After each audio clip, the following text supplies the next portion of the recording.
Hi friends, the కల్లెమ్స్ కిచెన్కి స్వాగతం. నేను మీ శైలజానండి. ఈరోజు పెసరపప్పు పూరీలు చేయబోతున్నాను. ఎలా చేస్తానో చూడండి. నేను ఈ పప్పు చేయడం కోసము ఈ చిన్న కప్పుతో పెసరపప్పు తీసుకున్నాను. ఈ పప్పుని ఇప్పుడు నేను నీట్గా కడిగేసుకుంటాను.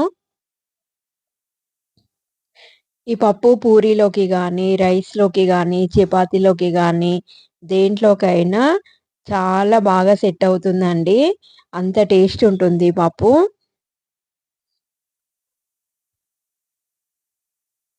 పప్పు కడగడం అయిపోయింది. ఇప్పుడు నేను దీంట్లోకి 2 గ్లాసుల వాటర్ వేసుకుంటున్నానండి.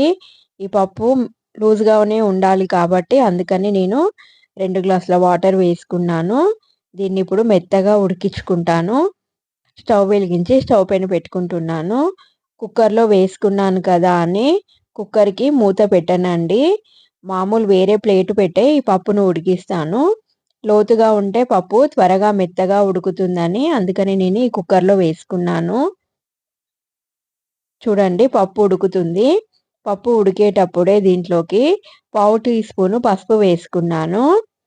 1 స్పూను ఆయిల్ కూడా వేసుకున్నానండి. ఇలా పప్పులు ఉడికేటప్పుడు ఆయిల్ వేయడం వలన అస్సలు పొంగదండి. పప్పు కూడా త్వరగా మెత్తగా ఉడుకుతుంది. ఇప్పుడు పప్పు ఉడకడం అయిపోయిందండి. చూడండి ఎలా మెత్తగా ఉడికిందో. దీన్ని గరిటెతో ఇలా కలిపితేనే మెత్తగా అయిపోతుందండి. అంత మెత్తగా ఉడికించుకోవాలి. ఇప్పుడు ఈ పప్పులో మరొక గ్లాస్ వాటర్ తీసుకుంటున్నానండి. ఎందుకంటే ఈ పప్పు లూజ్‌గా ఉండాలి కాబట్టి 1 స్పూన్ సాల్ట్ వేసుకున్నాను. దాన్ని ఒకసారి బాగా కలిపేసుకొని ఒక రెమ్మ కరివేపాకు కూడా వేసుకున్నాను.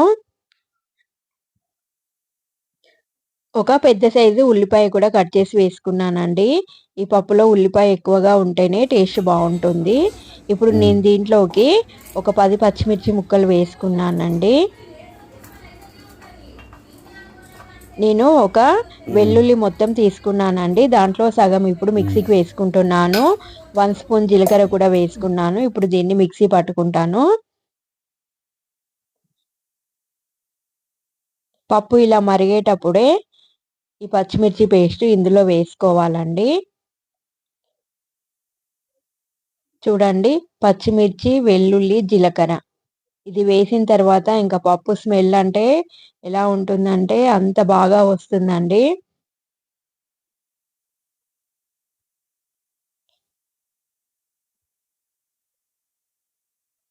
ఇలా ఒక 10 నిమిషాలు మరగనివ్వాలండి పప్పుని. చివరిగా నేను ఒక కట్ట కొత్తిమీర కూడా వేసుకుంటున్నాను.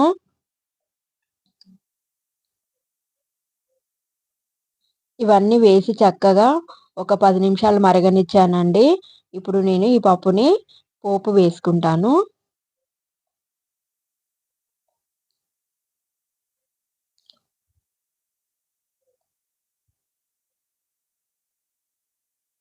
రెండు స్పూన్ల ఆయిల్ వేసుకుంటున్నానండి.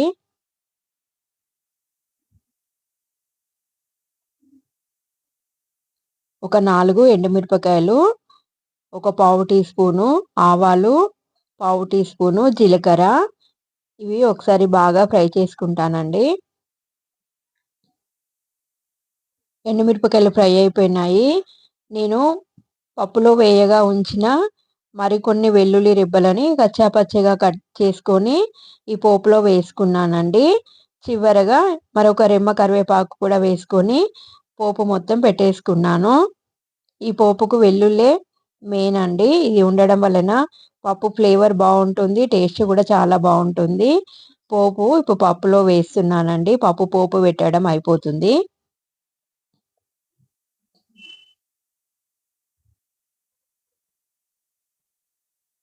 పెసరపప్పు కూర రెడీ అయిపోయిందండి.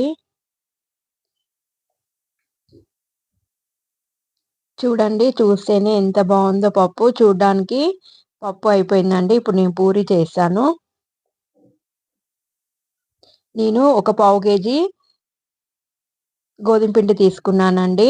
పావు టీ స్పూన్ సాల్ట్ వేసుకొని బాగా కలిపేసుకొని ఇప్పుడు వాటర్ వేసి కలుపుకుంటున్నాను. ఈ పిండిని బాగా కలపాలండి. కలపడం వల్లనే పూరీలు చాలా బాగా వస్తాయి. ఏమి వేయనవసరం లేదు. మనం పిండి కలిపి పెట్టేసుకుంటే అయిపోతుంది పక్కన. 1 స్పూన్ ఆయిల్ కూడా వేసుకున్నానండి. పిండిని ఒక అరగంట నానబెట్టినామంటే మనకు పూరీలు కానీ, చపాతీలు కానీ చాలా బాగా వస్తాయి. ఇప్పుడు పిండిని నేను బాగా కలుపుతున్నాను. ఇప్పుడు ఒక అరగంట నానబెట్టుకుంటానండి.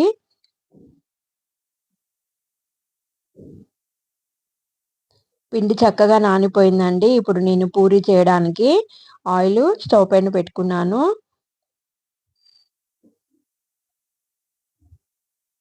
ఆయిల్ వేడయ్యేలోపు ఇప్పుడు నేను పూరి చేసుకుంటాను. చూడండి పిండి ఎంత మెత్తగా అయిపోయిందో. పూరి పిండి ఇలా మెత్తగా ఉంటేనే పూరీలు చక్కగా వస్తాయి. అస్సలు గట్టిపడవండి. పూరి కూడా చాలా బాగా పొంగుతుంది. పూరి చేసేటప్పుడు ఎప్పుడైనా పొడిపిండి వేసుకోవద్దండి.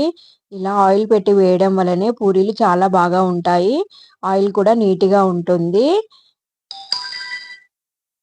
నేనైతే ఎప్పుడూ పొడిపిండి వేయనండి. చూడండి పూరి ఎలా ఉబ్బిందో కూడా చాలా బాగా పొంగుతుంది ఇలా వేయడం వలన.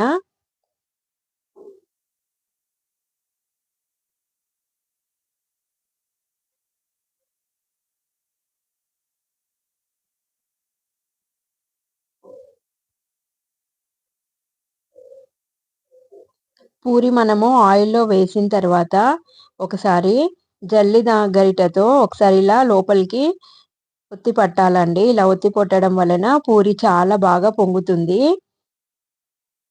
మెత్తగా ఉంటుంది. అస్సలు గట్టిపడదు. ఎన్ని గంటలైనా గానీ పూరి ఇలాగే మెత్తగా ఉంటుంది. చూడండి ఎలా ఉందో పూరి, ఎలా పొంగిందో కూడా. మనం పిండి కలపడంలోనే ఉంటుందండి పూరి. మనం పూరి పిండి ఎంత బాగా కలిపితే మనకు పూరీలు, చపాతీలు అంత బాగా వస్తాయండి. ఈ పూరీలోకి చాలామంది ఆలు కర్రీ గానీ, బేసిన్ కర్రీ గానీ చేస్తారు. అలా ఇష్టం లేని వాళ్ళు ఇలా పప్పుతో చేసుకోండి. పాతకాలంలో అయితే ఇలా పప్పే చేసేవారండి పూరీలోకి. అందుకే నేను మీకు చూపించడానికే పెసరపప్పు పూరీలు చేసి చూపిస్తున్నాను. చూడండి వేడి వేడి పూరీలు రెడీ అవుతున్నాయి.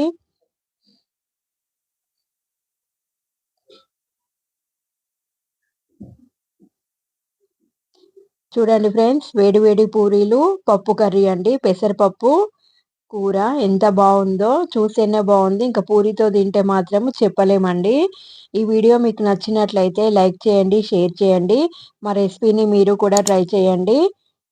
మరొక మంచి వీడియోతో మళ్ళీ కలుద్దామండి. బాయ్.